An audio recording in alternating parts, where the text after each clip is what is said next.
আজকে ভিডিওতে সবাইকে স্বাগতম।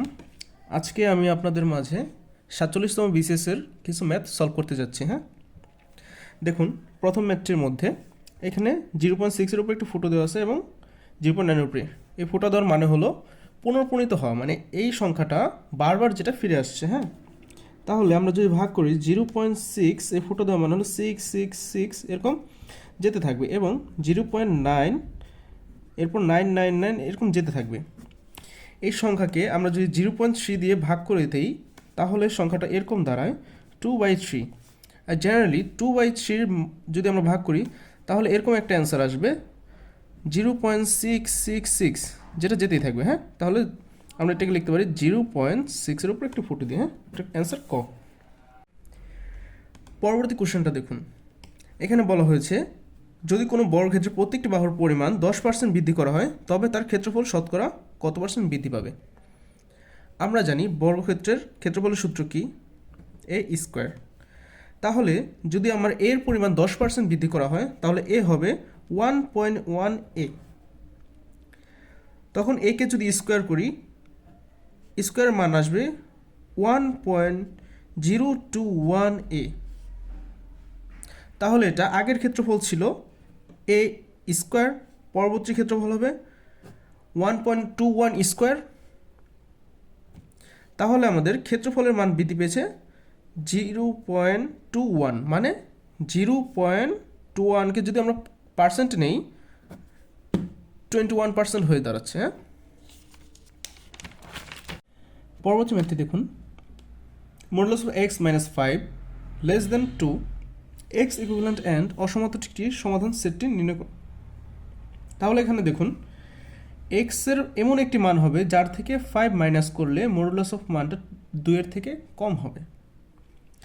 যদি আপনি এই মানগুলো একটু ট্রাই করুন এক্সের জায়গায় বসিয়ে, যদি এক্স ইকুয়ালস টু 3 বসান, 3 মাইনাস 5 যেটা হয় -3, -3কে মডুলাস করলে 2-এর থেকে বেশি হয়ে যায়, মানে এই মানটা হচ্ছে না।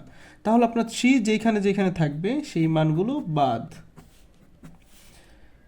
তাহলে আপনার অ্যান্সার অটোমেটিক আপনি পেয়ে যাচ্ছেন 4, 5, 6।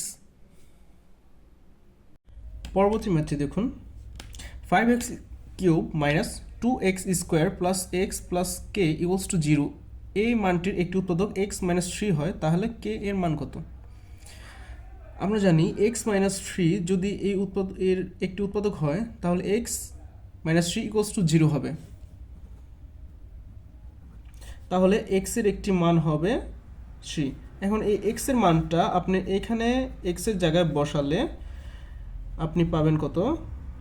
5 into x cube minus 2x square plus x plus K equals to 0, 5 into 3 cube minus 3 square plus 3 plus K equals to 0। এই টোটালটার ক্যালকুলেশন করলে আপনার কত আসে? 27, 5 27 minus 2 into 3, 120 plus K equals to 0।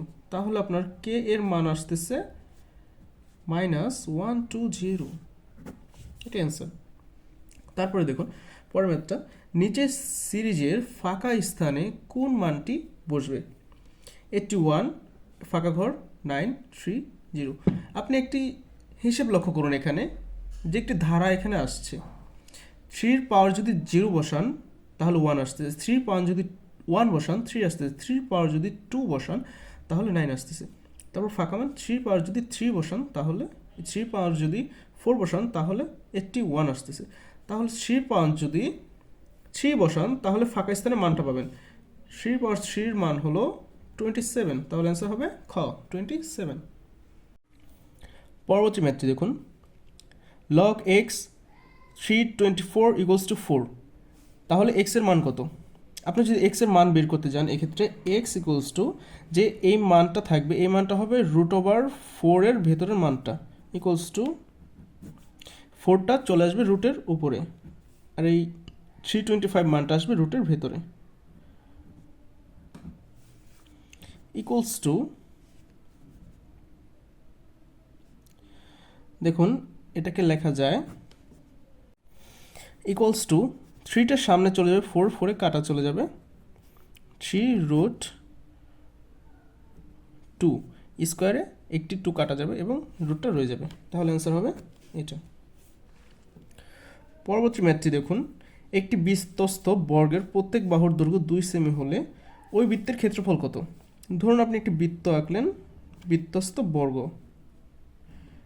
ধরে নিন বাহু 4টি সমান, বাহুর দৈর্ঘ্য 2 হলে এর কর্ণ হবে, আমরা জানি একটি সূত্র আছে √2a, যেটা হলো কর্ণ। তাহলে এটা কর্ণ দৈর্ঘ্য হলো √2 × 2। আমরা পেয়ে গেলাম বৃত্তটির ব্যাস, ব্যাসের অর্ধেক হলো ব্যাসার্ধ যা √2। এখন বৃত্তের ক্ষেত্রফলের সূত্র কি? πr²। তাহলে এখানে পাই থাকবে এবং আর এর মানটা বসিয়ে দেবেন, √2² = 2π, তাহলে অ্যান্সার হবে খ। পরবর্তী ম্যাথটি দেখুন, 4 জন তাঁতি 4টি মাদুর তৈরি করে 4 দিনে, তবে 8 জন তাঁতি কতটি মাদুর তৈরি করবে 8 দিনে? 4 জন 4টি 4 দিনে, তাহলে একজন একটি 4 দিনে, তাহলে একজন 8 দিনে করবে 2টি মাদুর, 8 জনে করবে 16টি মাদুর। হিসাবটা আবার খেয়াল করুন, 4 জন তাঁতি 4টি মাদুর তৈরি করতে সময় নেয় 4 দিন, তাহলে একজন তাঁতি একটি মাদুর তৈরি করতে সময় লাগছে 4 দিন, তাহলে একজন 8 দিনে তৈরি করতে পারছে 2টি মাদুর, তাহলে 8 জন 8 দিনে তৈরি করতে পারবে 16টি মাদুর।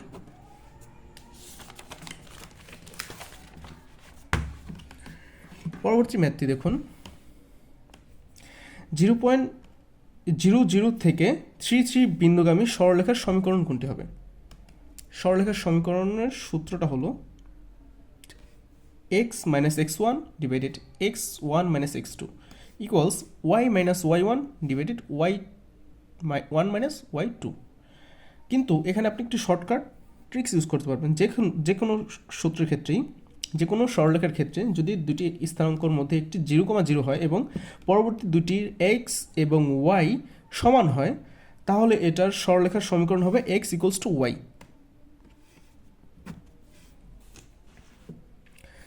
পরবর্তী ম্যাথটি দেখুন, যদি NC 12 = NC 8 হয় তবে 22 CN এর মান কত? এখানে যেহেতু দুইটি ইকুয়ালস দেখাচ্ছে এবং নিচের মান 8 এবং একটা মান 12 এবং একটা মান 8 এবং উপরে দুইটা n দেওয়া আছে, তো দুইটা মান তখনই সমান হবে যখন উপরের মানটা এই দুইটা মানের যোগফল হবে। এখানে 12 এবং 8-এর যোগফল যখন n হবে তখনই দুইটা মান সমান হবে, তাহলে 12 আর 8-এর যোগফল হলো 20, তাহলে n সমান হবে 20। এখন 22 C20 মান হলো 231। পরবর্তী ম্যাথটি দেখুন, x = n, x হবে 2-এর থেকে বড় এবং 6 অথবা 6-এর থেকে ছোট, b হবে জোড় সংখ্যা এবং 8-এর থেকে কম, তাহলে a = আমরা পাচ্ছি 2-এর থেকে বড় এবং 6-এর থেকে ছোট, 3, 4, 5, 6।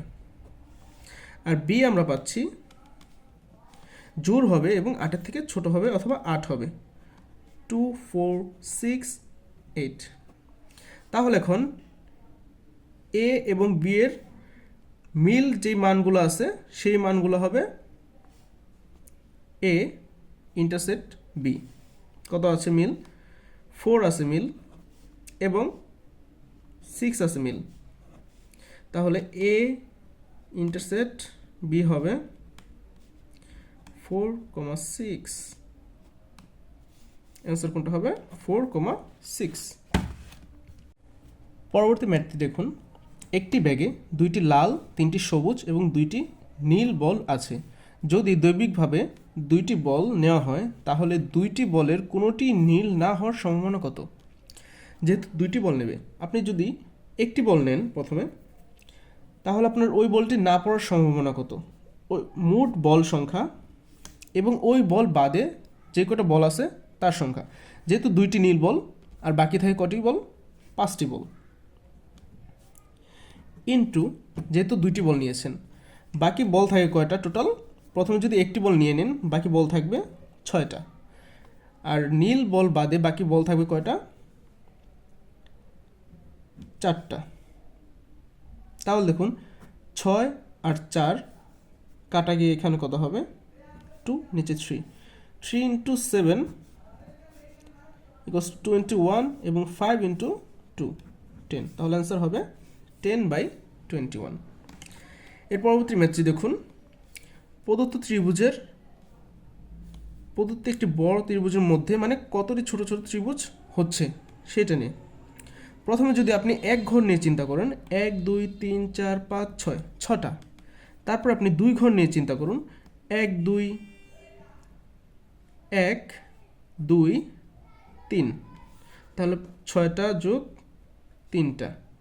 তারপর আপনি যদি 3 ঘর নিয়ে চিন্তা করুন, 1টা 2টা, এখানে 3টি নিয়ে আরেকটি হচ্ছে, এখানে 3টি নিয়ে আরেকটি হচ্ছে, টোটাল 6টি ত্রিভুজ হচ্ছে পরবর্তী আরেকটি ঘর নিয়ে, আর টোটাল মিলে একটি ত্রিভুজ। তাহলে হলো টোটাল 12 15 16, 16টি ত্রিভুজ।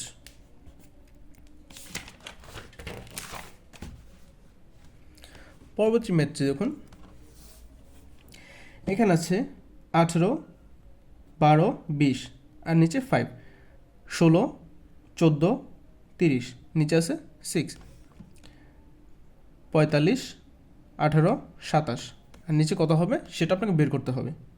তাহলে দেখুন এখানে একটি মিল খুঁজে পাচ্ছেন, 18 যোগ 12 যোগ 20 50, 50-এর থেকে যদি শেষে 0টি বাদ দিন তাহলে 5 থাকে, 16 14 30, টোটাল হচ্ছে 60, 60-এর থেকে যদি আপনি 0টা বাদ দেন তাহলে থাকছে 6।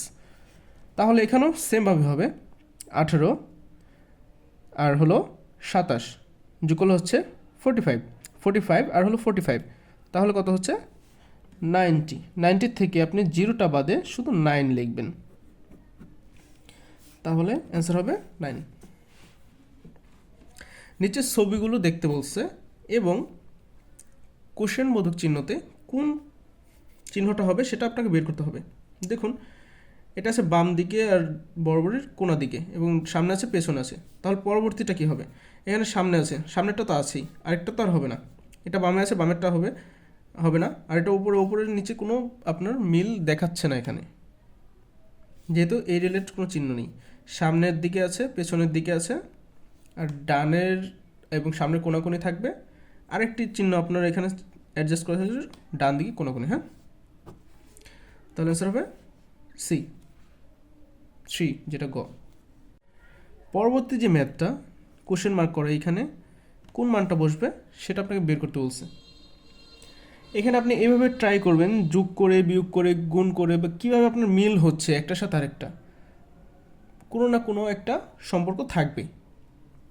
তো এখানে প্রথমে দেখুন, প্রথম দুইটার যোগফল হয় 25 এবং এই দুইটার গুণফল হয় 25, এই দুটার যোগফল হয় 20, এই দুটার গুণফল হয় 20, এই দুটার যোগফল হয় 18, এই দুটার গুণফল হয় 18। তাহলে পরবর্তী মানটা হলো এই দুটার গুণফল আছে, এই যোগফল আছে 16, তাহলে এই দুটার গুণফল হবে 16।